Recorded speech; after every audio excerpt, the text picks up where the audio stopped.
Nahmaduhu wa nasta'inuhu wa nastaghfiruh wa na'udzu billahi min syururi anfusina wa min sayyiati a'malina may yahdihillahu fala mudhillalah wa may yudlil fala hadiyalah.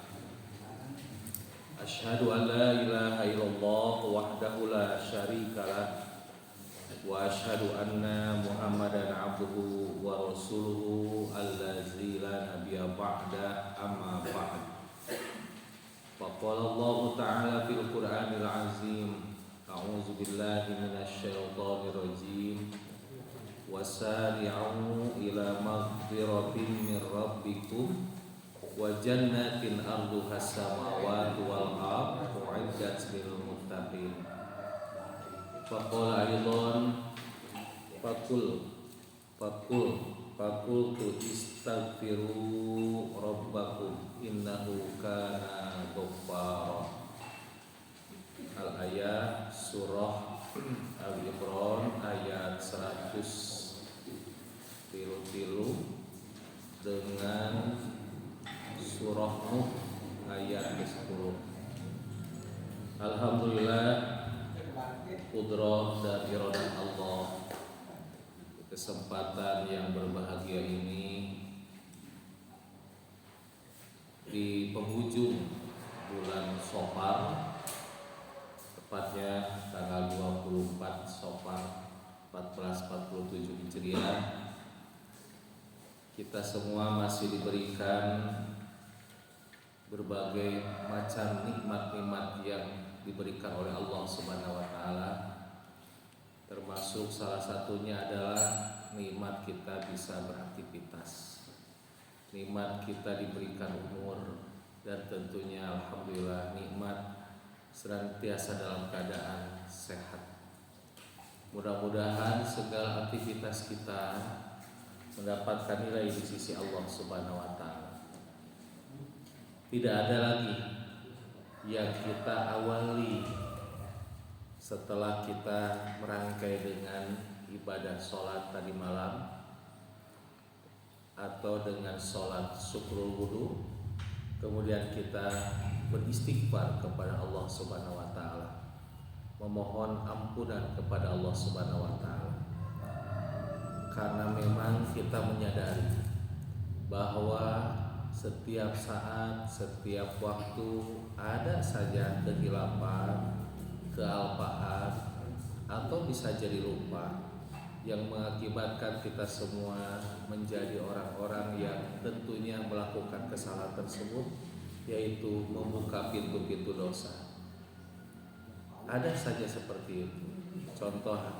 Contoh kecil, mungkin hari kemarin waktu iman, apakah ada kesalahan kemarin?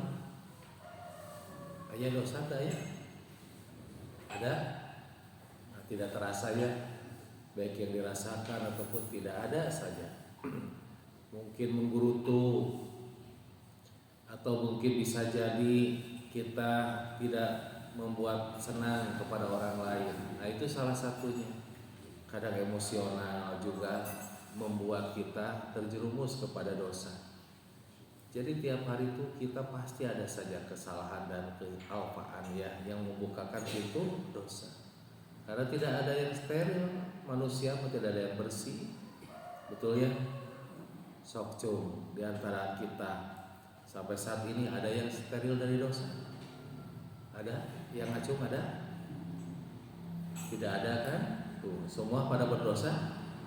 Tuh, kan mengakui kita itu semuanya berdosa. Karena memang Allah mengatakan fala tuzakku anfusakum, tidak ada yang bersih jiwa-jiwa ya, jiwa-jiwa kita tidak ada yang bersih. Makanya ikhwatu iman, rajin-rajinlah bersih-bersih jiwa kita dari kotoran-kotoran jiwa, dari kotoran-kotoran yang menodai kepada jiwa kita, dibersihkan oleh kita.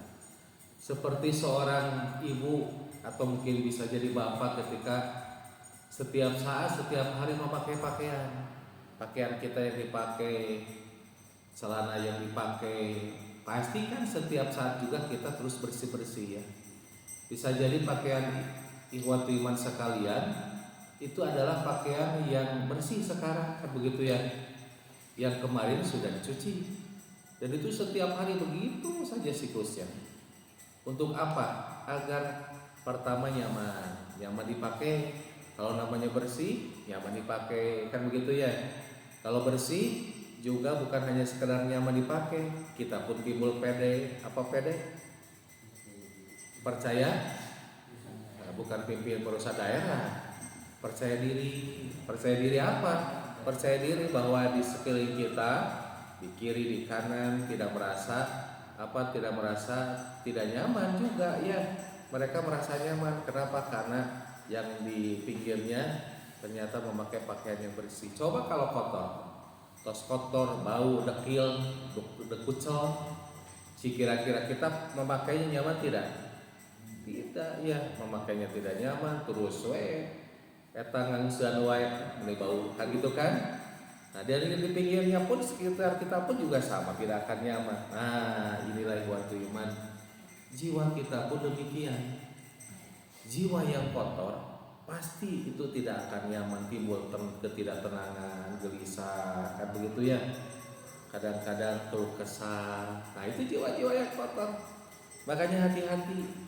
Memiliki jiwa yang kotor, timbul ada kegelisahan, ketidaknyamanan, itu ada yang kotor dalam jiwanya. Makanya bersih-bersih jiwa kita. Dan di sekeliling kita pun kalau kotor, misal jiwa yang kotor itu paling yang sedang yang dekat, yang kecil saja, yaitu jiwa yang tidak jujur, jiwa yang pembohong. Kira-kira kalau namanya orang bohong di sekeliling kita akan nyaman tidak? Tidak akan pernah nyaman ya. Kenapa? Karena jiwanya kotor. Kenapa saya harus hati-hati nih dengan orang ini? Karena dia adalah orang yang tidak jujur, kan begitu. Setiap kali bermuamalah, anggarannya tidak jujur. Nah, ini kan dasar kan, jiwa-jiwa yang kotor, yang emosionalan, sokomo, temperamen. Kira-kira kita akan nyaman tidak dengan orang yang emosional? Kan kita hati-hati ya. Hati-hati kan gitu ya, berucap juga hati-hati, bersikap hati-hati. Kenapa? Karena dia emosionalan, kan begitu ya. Maka tidak ada lagi hayu ikhwatu iman. Sifat-sifat ini tuh kadang-kadang masya Allah setan itu luar biasa masuk ke sana, yaitu kebohongan, emosional, amarah, kan begitu ya. Kadang khianat, itu ada saja, luar biasa. Kadang-kadang suudon, berprasangka buruk. Sekarang kalau hubungan suami istri dibangun dengan itu kan pergaulan, kayaknya hubungan suami istri karena berinteraksi terus dengan istri, dengan suami, kan begitu. Tapi kalau dibangun dengan kebohongan, kira-kira akan nyaman tidak? Hubungan suami istri akan sakinah mau apa? Tidak akan sakinah, kan begitu. Apalagi dikemas dengan, mohon maaf, gede wadul. Tahu gede wadul? Banyak berbohong, kan begitu ya. Ditambah lagi emosionalan, ditambah lagi barangkali temperamen tadi, sudah tidak nyaman. Dan ini banyak kasus yang retak dalam rumah tangga gara-gara seperti ini. Apalagi kalau mudah sekali KDRT, kan gitu kan, tidak akan nyaman Pak di keluarga itu. Di keluarga contoh yang paling dekat saja. Makanya di keluarga itu dibangun sidqun, kejujuran. Dan mas kawin itu dalam Al-Quran disebutkan 4 kata. 4 kata, dan ini bukan hanya sekedar simbol, tapi harus dibangun, kan gitu ya. Satu adalah tadi sebagai sidqoh itu adalah dari kata sidqun, kejujuran. Dibangun niklah, keikhlasan. Dibangun ujur itu ajrun, pahala, saling memberi apresiasi, kan begitu Pak. Dan fardhah, mengetahui mana kewajiban, mana hak, mana kewajiban masing-masing suami istri, itu begitu Pak. Itu dalam surah Nisa ayat keempat, surah Nisa ayat ke-24 dijelaskan oleh Allah bagaimana mas kawin itu dimaknai 4 kata oleh Allah. Dan 4 kata itu adalah untuk kehidupan sebagai simbol. Kenapa harus dibangun kejujuran? Ketika memberikan mas kawin si suami kepada istrinya, teh menuju betul-betul komitmen akan kita bangun rumah tangga kita, rumah tangga yang jujur, diterima oleh istri. Tampi kan begitu kan, Neng juga akan membangun bagaimana komitmen kita jujur tuh. So ayeuna rudar kenyataan rumah tangga banyak bohong, tidak akan sakinah mawadah apalagi warahmah ya begitu ya, tidak akan menuju sakinah. Dan itu contoh-contoh kecil. Makanya ikhwatul iman, karena setiap kali setiap saat kita masuk saja ke lembah-lembah tadi yang justru membuat kita kotor gitu ya, maka ayo rajin bebersih. Dan orang berbersih itu bahagia, seperti tadi bersih baju, bersih pakaian kan bahagia ya, betul ya. Sok ayeuna bapak-bapak kan ngarangnya acuk teh bersih, bahagia kan? Gitu. Alhamdulillah bahagia, nyaman, teu ararateul gitu kan. Yang sekitarnya juga nyaman kan begitu. Nah, maka orang yang jiwa yang tadi dibersihkan, sifat kikir, sifat yang amarahnya, kemudian juga sifat yang ada yang kebohongannya dibersihkan setiap hari insyaallah. Kita akan merasa terus bahagia dan sekeliling kita pun akan bahagia. Surah Asy-Syams qad aflaha kita sebutkan dulu ayat sebelumnya. Wan nafsiu wa ma sawwa fa'alhamaha fujuraha wa taqwaha qad aflaha man zakkaha wa qad khaba man dassaha. Qad aflaha man zakkaha wa nafsi wa ma sawwaha, jiwa dan keseimbangannya. Oh, masya Allah seimbang. Bapak-bapak sekarang ikhwatul iman merasakan kan enak, nyaman, tidak enak, itu jiwa ya, namanya jiwa. Merasakan sesuatu hal yang kadang-kadang kita marah, kadang-kadang kita tenang ya, baik, itu jiwa luar biasa. Jiwa itu dengan keseimbangannya. Tapi kata Allah, fa'alhamaha, maka jiwa itu dijiwai, diilhamkan. Apa diilhamkannya? Diberikan oleh Allah, diberikan ya. Nah, bukan Allah yang langsung membuat sesuatu yang buruk itu. Jangan, hati-hati. Allah berikan, silakan, tergantung kalian kata Allah. Apa diilhamkannya? Fujuroha, ada sifat fujur. Apa fujur? Fujur itu potensi yang buruk. Nah, fujur potensi yang buruk. Makanya potensi yang baik namanya takwa atau bisa disebut fajar. Jadi ada fujur, ada fajar, kan gitu ya. Wal fajri itu demi waktu fajar. Nah, sekarang kan ya, atau tadi kan ada fajar hizbun. Wal fajar itu adalah potensi yang baik, fujur potensi yang buruk. Gitu. Fa'alhama fujurha wa taqwa, Allah berikan yang buruk, Allah berikan yang takwanya. Takwa tadi fajar. Untuk apa? Nah, ternyata Allah berikan, sok silakan. Qad aflaha ma zakka, siapa yang bersih-bersih, aflaha, pasti dia akan bahagia. Qad aflaha man zakka, siapa yang bersih-bersih, jiwanya dibersihkan, pasti akan bahagia. Tuh. Jadi beruntunglah kita semua senantiasa sering bersih-bersih. Dan sekarang ini di majelis ilmu kita sedang bersih-bersih jiwa kita.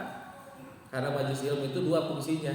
Raful iman, mengangkat iman, ya, meningkatkan iman. Wa ziyadatul ilmi, nambah ilmu, meningkat imannya. Kan begitu. Kalau sudah meningkat iman, wah, masya Allah, Pak, akan tenang kehadiran itu. Walaupun banyak masalah, tapi dihadapi dengan tenang, tidak kecemasan, jauh dari kegelisahan, terminimalisir. Ya, dihadapi karena dia sudah menjadi seorang yang beriman. Imannya meningkat begitu. Beda kalau imannya sedang turun.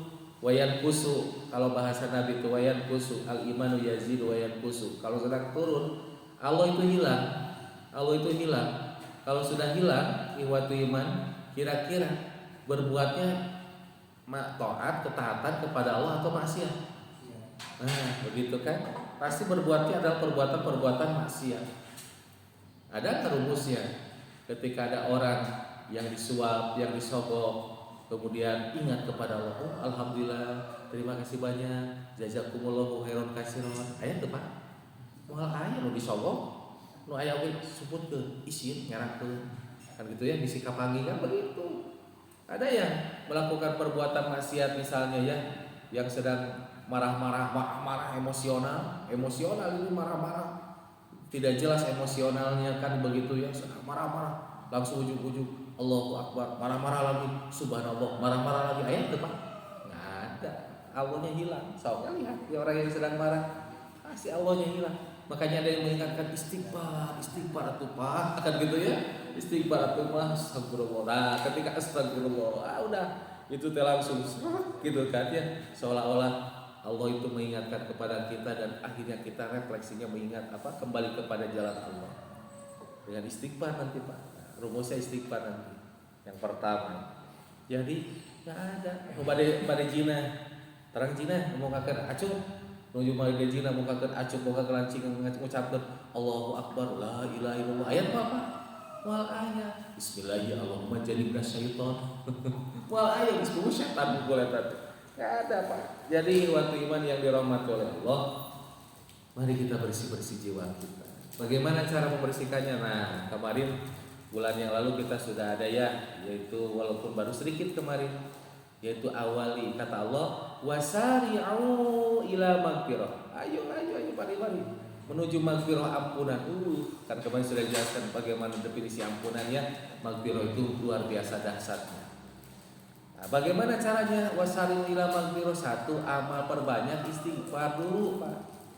Istighfar itu dengan lisan kita Pak. Dan itu harus dijiwai dengan hati kita supaya betul-betul kita mengakui memang kesalahan, kealpaan. Luar biasa. Makanya kata Allah, istaghfiru rabbakum, minta ampunkanlah oleh kalian. Minta permohonan ampunan kepada Tuhan kalian. Innahu kana ghafar. Allah itu ghafaro. Ghafaro itu berulang kita beristighfar dan bertobat, diampuni oleh Allah. Jangankan begitu, kita pun belum mengampuni. Insya Allah kalau kita jiwa kita suka bersih-bersih jiwa, diampuni itu Pak. Punten. Yang sering bersih-bersih, kemudian kita suatu ketika terjerumus kesalahan apa saja kesalahannya, kan begitu ya. Maka Allah itu Ghafaro Pak. Ghafaro itu begitu. Sudah diampuni. Ya Allah.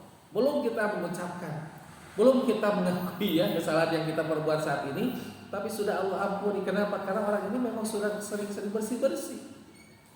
Ghafar, begitu dahsyatnya Ghafar. Karenanya memperbanyak istighfar itu luar biasa. Barusan bapak-bapak ya dengan imam, ada Pak Imam ya, dengan imam sholat, Assalamualaikum warahmatullah, Assalamualaikum warahmatullah. Bagaimana Nabi mencontohkannya? Hana Nabi sallallahu alaihi wasallam idan sorofa min sholatihi istaghfara salasa. Karena Nabi ini fi'lu Nabi, perbuatan Nabi kalau dia selesai sholat, insorofa, berpaling. Imam sholatnya berpaling kemana? Ke makmum. Kemudian apa? Istighfar, dia beristighfar salasan 3 kali. Ya Allah, salasan kan begitu ya. Tuh, jadi imam berpaling, imam sholat, makmum ikut berpaling. Makmum juga oke sampai Pak, langsung ke palangkar gitu. Atau rombongan imam ya, nggak boleh. Jadi imam saja, kita mah cukup istighfar salasan, istighfar 3 kali.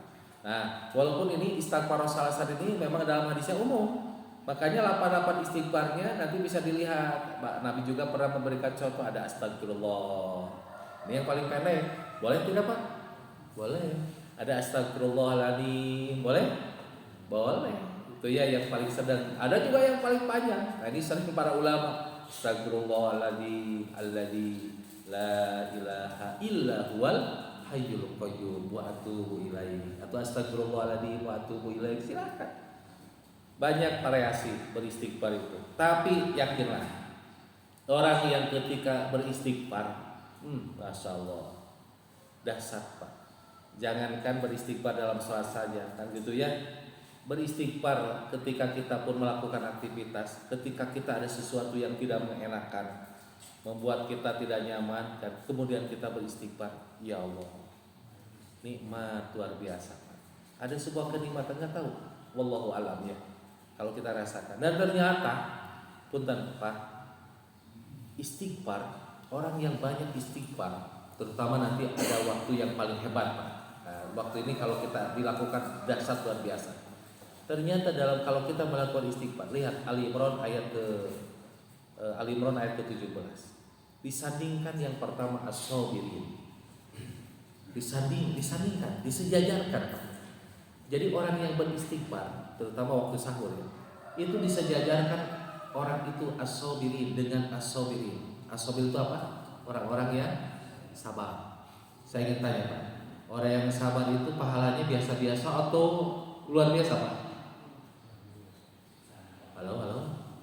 Biasa-biasa atau dahsyat luar biasa? Dahsyat. Minggu hisab tidak ada perhitungan Pak. Orang yang sudah sabar itu, puncaknya Pak di sini. Orang yang sabar itu, pahala naimnya, kenikmatan macam-macam apa. Di dunia juga sama diberikan oleh Allah. Juga nanti di akhirat, apalagi orang yang bersabar itu adalah orang yang menjadikan dia itu bersabar itu dijadikan sebagai penolongnya. Ya ayyuhalladzina amanu istainu bis-sabri was-shalah. Bis-sabri, sabar. Dahsyat luar biasa, sejajar dengan sabar. Yang kedua apalagi? As-shadiqin, orang yang jujur. Coba Pak bayangkan, orang yang jujur, orang yang istighfar disandingkan dengan orang yang jujur. As-shadiqin. So Pak, kalau kita melihat atau barangkali ada sahabat kita atau siapapun di keluarga, termasuk apalagi suami istri ya, apalagi anak-anak saja, dan kemudian anak-anak kita jujur, kira-kira Bapak nyaman tidak? Raos tuh Pak, nikmatnya luar biasa. Anak-anak jujur, istri jujur, suami jujur, ya teman kita jujur, rasa-rasanya bahagia luar biasa. Memberikan kepercayaan, memberikan titipan atau apapun namanya, rasa-rasanya kita akan full. Kenapa? Karena jujur. Tapi coba di rumah tangga tadi ya sudah dijelaskan, di lingkungan, di pekerjaan, ternyata orang-orang yang pembohong, kira-kira akan nyaman tidak? Kita mau nitipin apa juga ragu. Inilah orang yang beristighfar itu disandingkan kepada orang yang jujur. Orang yang jujur leparnya. Yang ketiga apalagi? Wal qanitin, orang yang qanitin. Qanitin itu taat. Taat. Ada yang dimanai tawakal, bertawakal menggantungkan diri kepada Allah. Sama levelnya seperti itu Pak, orang yang istighfar. Jadi orang yang istighfar, satu sabar, nu kadua naon Pak sampai teh? Disandingkan nu kadua naon Pak? Jujur. Yang ketiga tawakal, menggantungkan diri kepada Allah. Dan yang keempat wal munfiqin, disandingkan, disejajarkan dengan orang yang munfiqin. Apa munfiqin? Yang senantiasa berbagi, kan begitu Pak, menghabiskan hartanya di jalan Allah. Nah itu Pak, masya Allah. Bukankah yang empat ini itu mendapatkan keutamaan-keutamaan yang istimewa? Wah, di dunia dapat keistimewaan, di akhirat apalagi. Orang yang sabar, orang yang jujur, orang yang tawakal, menggantungkan diri kepada Allah, orang yang berbagi di jalan Allah, senantiasa berjuang di jalan Allah. Ini empat ini mendapatkan keistimewaan, dan ternyata istighfar sama disandingkan dengan empat hal ini. Ali Imran, lihat. Alladzina yaquluna rabbana innana amana faghfir lana dzunubana wa qina azabannar. Sebelum siapa yang Allah ampuni itu? As-sabirin, was-shadiqin, wal qanitin, wal munfiqin, wal mustaghfirina. Nah, tapi istighfarnya ternyata spesial waktu sahur. Waktu sahur jamanya ashar, perbuatannya sahur, ya, perbuatannya sahur, namanya sahur, kan begitu Pak, waktu sahur. Dan masya Allah, orang yang beristighfar seperti barusan, kita bangun dulu, tuh tinggal banyak bangun dulu, setelah bangun Pak, pas bangun, cepat berdoa, alhamdulillahilladzi ahyana ba'dama amatana wa ilaihil. Ada yang tinggalan kita sibuk bantal sibuk tong ditinggalan enggak kajaman ieu mah ditutup ini atuh akelah 5 menit atau 50 menit ya betul kan 5 menit 5 menit tapi dah setan begitu lep ditutup semuanya berhasil lupa bangun astagfirullahaladzim sadar tak jempling kieu pas dilihat Allah jam 5 lebih kan begitu kan. Ya Allah, nah itu salah satunya. Makanya kalau sudah bangun cepat berdoa, ya. Kalau Nabi memberikan contoh doa dengan menyusup mengusap wajahnya, begitu ya. Kalau diusap jangan sama ini dulu ya, punten. Nah, karena nanti Nabi memberikan komentar ya, informasi untuk kita. Maka segera ke air. Kalau sudah ke air, ulah waktu wudu Pak tuh. Itu juga contoh. Maka nyusutnya pakai ini aja, sebelah saja, pakai yang dohir. Kenapa jangan sampai wudu dulu? Kata Nabi, cuci dulu 2 tangan. Pakai gayung boleh 3 kali. Ini 3 kali. Kalau pakai keran sudah 3 kali. Kenapa? Kita tidak tahu, kata Nabi, aina batat yadahu, di mana tangan itu berada saat ketika tidur. Emang teu Bapak? Ainu jubobo eta panangan cicingna di paling mana, Pak? Tidak tahu kan? Tidak tahu kan gitu. Bahkan punten sekarang Bapak sudah wudu, sudah sholat kan? Sudah, ini kan dianggap bersih ya, tapi bakteri banyak nggak Pak? Masya Allah, ini faedahnya, hikmahnya ya. Ternyata kenapa sih Rasulullah begitu? Ya kita lihat faedah di samping kita ta'abudi, mengikuti pedoman dari Rasulullah, ternyata ada faedahnya. Katanya mulut benis banyak ini. Tangan-tangan kita itu bakteri-bakteri.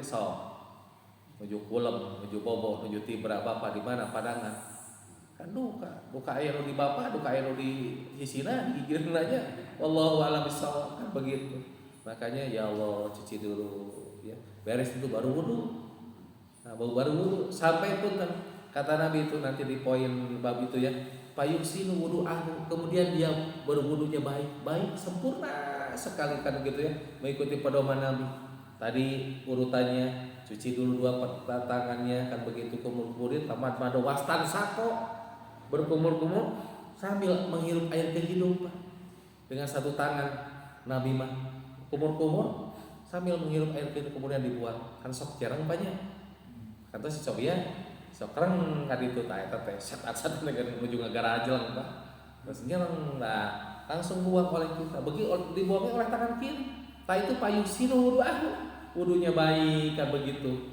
Kemudian wajahnya hati-hati, jangan ada yang kelewat kan begitu. Tangannya sampai sikut juga sama.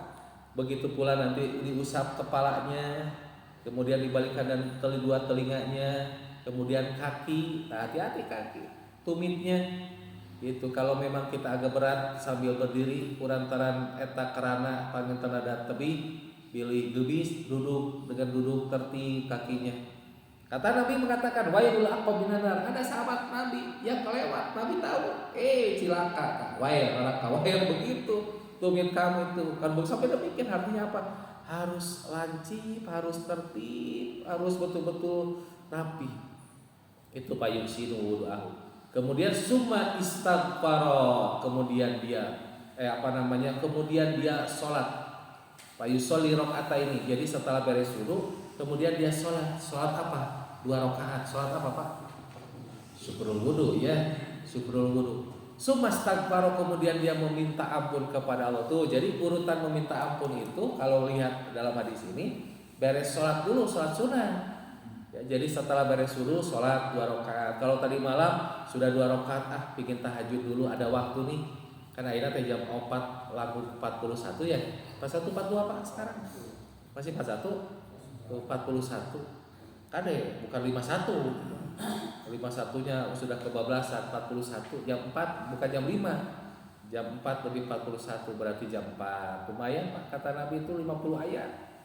Atau 1 jam setengah 4, itu lebih leluasa kan begitu ya. Kemudian kita urut dan ada kesempatan untuk witir dulu. Jadi setelah sholat 2 rakaat syukrul wudu, kemudian witir, baru istighfar kepada Allah. Masya Allah, fajar apa? Baru itu ada pancaran, sudah ada pancaran fajar, pancaran kebaikan itu sudah muncul. Allahu Akbar, Allahu Akbar, ada subuh, segera ke masjid, bapak-bapak nih ke masjid. Alhamdulillah beres adan apa? Sholat 2 rakaat qobliyah. Jangan dulu sholat subuh, jangan langsung qomat, qobliyah dulu. Sholat sholat 2 rakaatil fajri khairum minad dunya wa ma fiha. 2 rakaat fajar qobliyah subuh itu lebih baik daripada dunia dan isi-isinya. Nah, terasanya nanti Pak, beres itu berjamaah sholat subuh, kemudian tadi istighfar lagi ya, istighfar, beres aja seperti ini rasanya plong kan hati kita, tenang, dekat karena digantungannya kepada Allah. Kita sudah minta ampun, ya Allah, mudah-mudahan kita mendapatkan maghfirah atas kesalahan tuh. Kita istighfar tadi sahur, evaluasi yang kemarin, ya Allah ampunkan kami, punya kesalahan melakukan ini melakukan itu, ya Allah. Saya mohon maaf kepada istri begini, kepada anak-anak saya ini menterlantarkan, ya Allah. Begitu Pak. Dahsyatnya nantinya Allah akan berikan ketenangan, kesejukan dalam jiwa itu ya. Dan ternyata orang yang beristighfar itu diantara yang mendapatkan keistimewaannya apa? Az-Zariyat ayat 15, 16, 17, 18. Az-Zariyat ayat 15 sampai 17, 18 tentang istighfar waktu sahur. Apa itu keistimewaannya? Kan biasa orang yang berbuat kebaikan itu, orang yang betul-betul taat kepada Allah pasti surga jaminannya ya. Di surga ayat bidadari tak ya? Di surga ayat bidadari. Ayah, koyok ka bidadari Pak? Koyok ke? Tangtos atuh. Eta bojo bapak pada di kumaha tuh. Di surga itu nanti ada pendamping yang bidadari, pelajar kita, mendampingi kita, melayani, jelas ya, ayat-ayatnya jelas sekali. Tapi spesial Pak di antara orang yang beristighfar nih Pak ya. Ternyata nanti kata Allah disebutkan yaitu akhizina. Jadi akhizina ma'atahum betapa Allah sebutkan akhizina ma'atahum rabbuhum di ayat ke-16 ya. Allah lah yang akan melayani. Jadi yang orang beristighfar keistimewaannya lain keistimewaan yang lain adalah Allah yang akan nanti melayani kita. Artinya kita akan berjumpa dengan Allah. Allah yang akan melayani kita, ya Allah ya Rahman. Dahsyatnya, coba lihat cek. Innal muttaqina fi jannatin wa uyun. Sesungguhnya orang-orang bertakwa itu, orang bertakwa ini semuanya fi jannatin wa uyun. Di jannah, apa jannah? Ya surga, taman-taman di sana, masya Allah ya. Dijelaskan dalam oleh Rasulullah bagaimana keutamaan surga itu. Wa uyun itu apa? Ada Bapak Uyun ini? Uyun itu mata air. Ya Allah. Mengalir seperti kita kan enak, rasanya sejuk. Kalau di sebuah taman ada air yang mengalir rasanya nyaman kan begitu ya. Kemudian apalagi Pak? Akhirina ma'atahum rabbuhum. Allah yang nanti akan melayani kepada orang-orang yang beristighfar. Masya Allah. Tapi untuk siapa saja Pak ini? Kanu qabla zalika muhsinin. Yang pertama, ternyata orang yang akan mendapatkan keistimewaan ini adalah orang yang muhsin. Muhsin. Ayah Bapak muhsin? Zamannya muhsinin. Perbuatannya ihsan. Apa itu ihsan?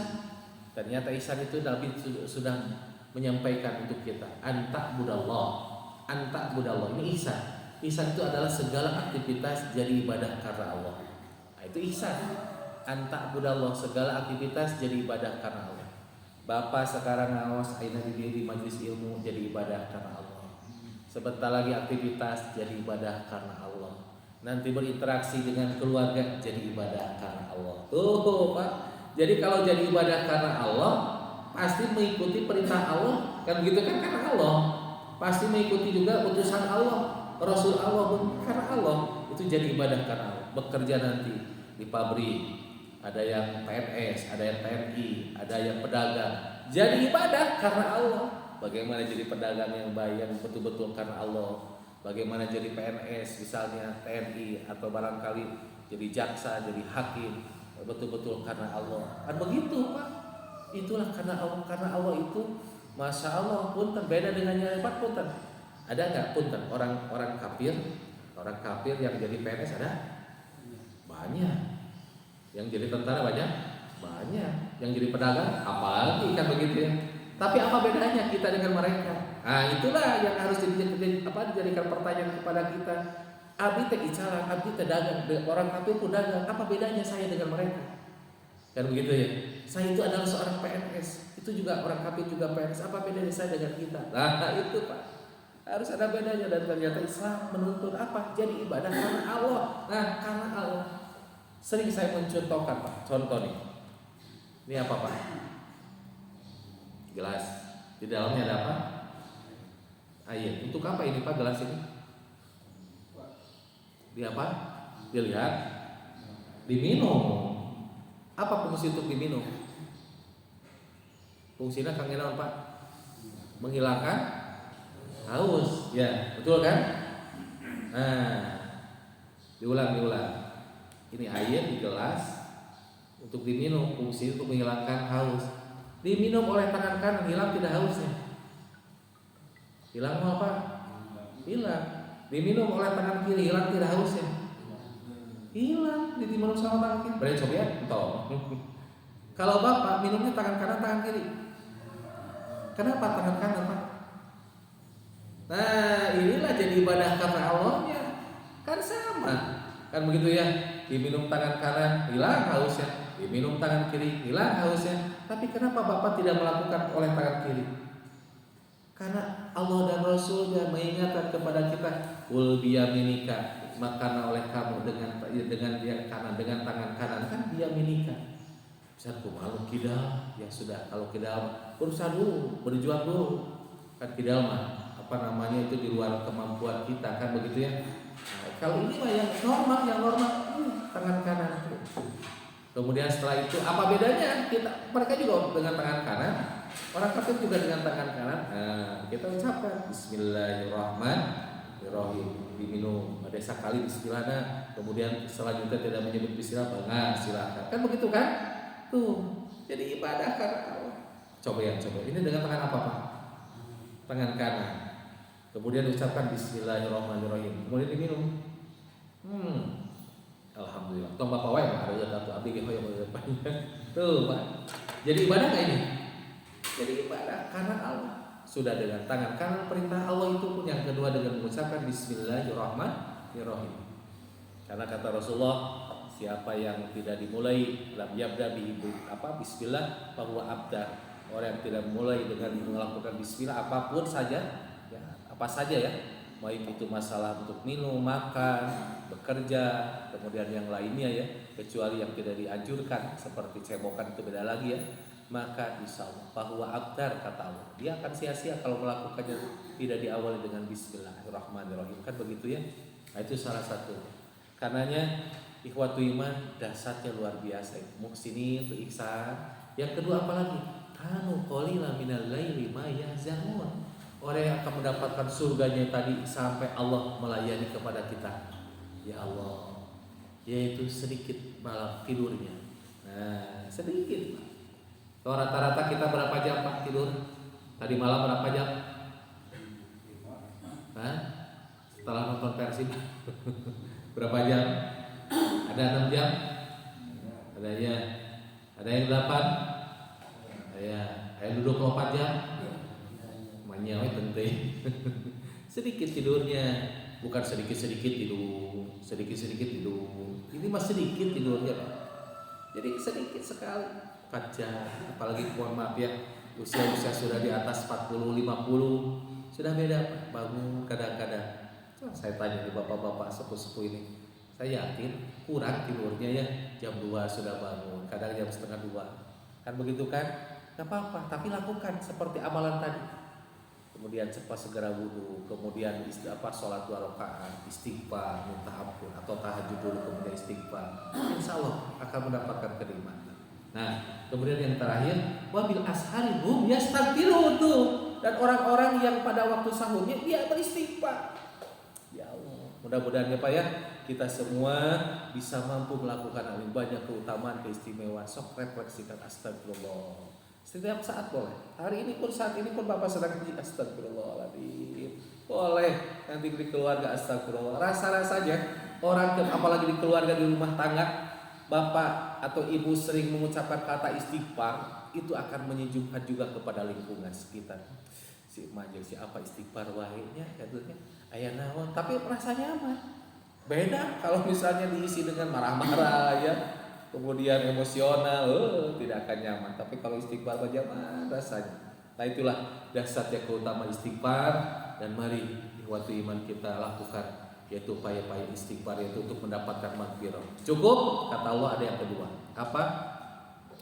Yaitu alladzina yunfikuna fis-sarra'i wad-dharra, yaitu berbagi, baik dalam keadaan mau sembunyi-sembunyi, mau berbaginya ataupun dalam keadaan lapang, dalam keadaan tidak lapang, dalam keadaan pas-pasan, tetap saja berbagi. Ini juga akan mendatangkan maghfirah. Bukankah Rasulullah mengatakan, ini yang kedua ya, ittaquna walau bisyikki tamrah, lindungi kalian dari api neraka walaupun hanya setengah biji kurma. Punten, setengah biji kurma, ya Allah, setengah biji kurma, cok, punten Pak.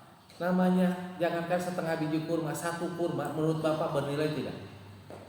Menurut manusia nih, kacamata kita, satu kurma bernilai tidak Pak? Rasanya tidak ya Pak ya, kan begitu. Tapi kalau itu satu kurma atau setengah biji kurma kata Rasulullah, kemudian dibagikan karena Allah, yaitu diinfakkan, disodakokan, ya Allah, menurut Allah itu akan berlipat ganda keutamaan sampai itakunal, dilindungi dari api neraka. Makanya orang Arab itu sampai sekarang juga lihat ya, kalau di Madinah, di Mekah ya Pak Haji, itu kadang-kadang kalau ada kurma pasti berbagi, kan begitu ya. Dan kita pun rasa-rasanya seperti dipaksa. Ayo. Kenapa? Karena dia ingin mengamalkan hadis itu, ingin menjadi tameng dengan berbaginya itu, yaitu apa? Jauh dari bara api neraka. Masya Allah, di luar biasa. Bahkan kebiasaan mereka punya minyak wangi saja. Sebelum sholat dielus-elus, dioles-oles ke yang lain, ke jamaah yang lain ya, betul kan? Untuk apa? Berbagi dengan minyak wangi, kan begitu ya. Walaupun dengan minyak wangi seperti tidak ada nilainya, tapi dia menyadari, mengamalkan hadis itu, yaitu akan dijauhi dari api neraka, akan terhindar dari api neraka. Ya Allah. Makanya apalagi kalau kita berbagi, berinfak, kata Allah, lil walidaini, kepada orang tua dulu, apa saja bentuknya. Wal aqrabi, kepada kerabat dekat, wa paman, adik, kakak, begitu ya. Kemudian apalagi baru kan, wal miskin, orang-orang miskin, kan begitu. Nah itu tahapan-tahapan. Jangan sampai kepada orang tua sumbernya dari zakat, kan ya Pak? Ya sumber dari zakat, jangan, misalkan. Pada itu ada ayatnya. Mereka bertanya tentang infak, infak. Katakan oleh kamu Nabi Muhammad, berinfaklah kepada siapa? Lil walidain, kepada orang tua. Jadi berbagi. Orang tua itu harus diberikan infak, bukan zakat. Imah Pak Artos, tidak zakat abi untung atau banyak, jangan, tapi dari infak kita. Nah itu yang kedua, dengan berbagi, insya Allah. Makanya Aisyah setiap saat sering berbagi dengan satu anggur Pak, sering berbagi dengan satu anggur, karena ingin dinilai oleh Allah, bukan oleh manusia. Manusia mah tidak ada artinya Pak, satu anggur. Satu anggur, apa artinya? Kan kita mau hemat 1 kilo, kan begitu kan? Tapi di hadapan Allah berlipat-lipat. Dan yang terakhir, jadilah wal qadiminal ghaib, menahan amarah.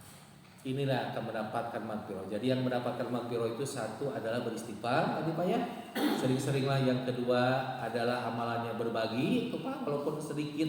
Yang ketiga, wal qadiminal ghaib, tahan amarah, jangan emosional lagi. Nah begitu Pak.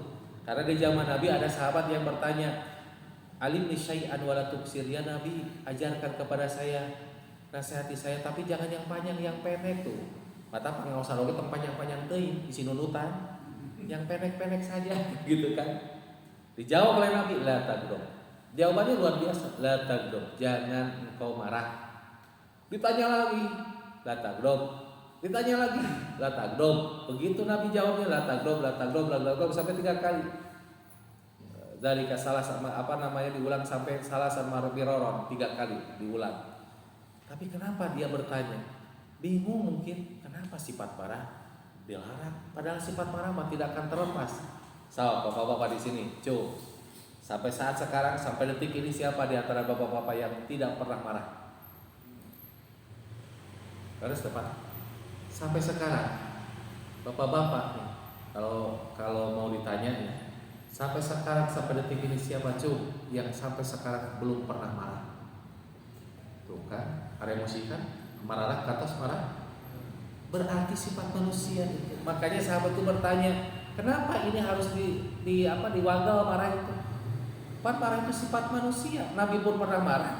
Nah, ternyata ada maksud marah yang seperti apa? Ternyata orang ini sok emosional lah, marah yang tidak jelas itu yang dilarang. Marah amarah ya, ujuk-ujuk marah-marah, pulang ke rumah marah-marah, istri jadi sasaran, anak jadi sasaran, itu yang tidak boleh. Jadi wal qadiminal ghaib, menahan amarah. Insya Allah akan datangkan ampunan kepada orang tersebut. Ya Allah. Dan satu lagi terakhir, wal afina ninas, menjadi pemaaf, meminta maaf atau menjadi pemaaf. Dia punya dosa, dia datang sudah dimaafkan, insya Allah. Dasar luar biasa. Allah akan berikan maghfirah. Makanya nanti orang yang pemaaf akan dipanggil oleh Allah. Ainal afuna 'anil nas? Siapa di antara manusia yang sering memaafkan? Halimu ila rabbikum. Halimu ila rabbikum. Datangi oleh kalian, temui Allah. Berarti nanti orang yang pemaaf akan berjumpa dengan Allah. Wa khudhu ujurakum. Ambil semua pahala-pahala kalian. Pahala wakaf, pahala sedekah, pahala berbuat baik kepada siapapun, ambil semua. Perlihatkan kepada aku, ya Allah. Dan terakhir, wa hukum ala kulli mri'in muslimin ayyaqwa, dan layak bagi seorang setiap muslim siapa saja yang bermaaf, dia adalah menjadi ahli surga. Masya Allah. Makanya mudah-mudahan dengan 4 ini saja, insya Allah, istighfar, berbagi, kemudian menahan amarah, yang keempatnya adalah menjadi orang yang pemaaf, Allah akan bukakan pintu maghfirah untuk kita semua, insya Allah ya. Mudah-mudahan Allah Subhanahu wa taala memberikan yang terbaik untuk kita semua, dan mudah-mudahan Allah memberikan pintu-pintu atau membukakan pintu-pintu maghfirah untuk kita semua. Semoga kita semua mendapatkan karunia dan rahmat di sisi Allah Subhanahu wa taala. Demikian yang bisa disampaikan. Qul qouli hada wa astaghfirullah wa lakum. Allahu yaqulu bi aidina ila ma fihi khairul muslimin. Assalamualaikum warahmatullahi wabarakatuh.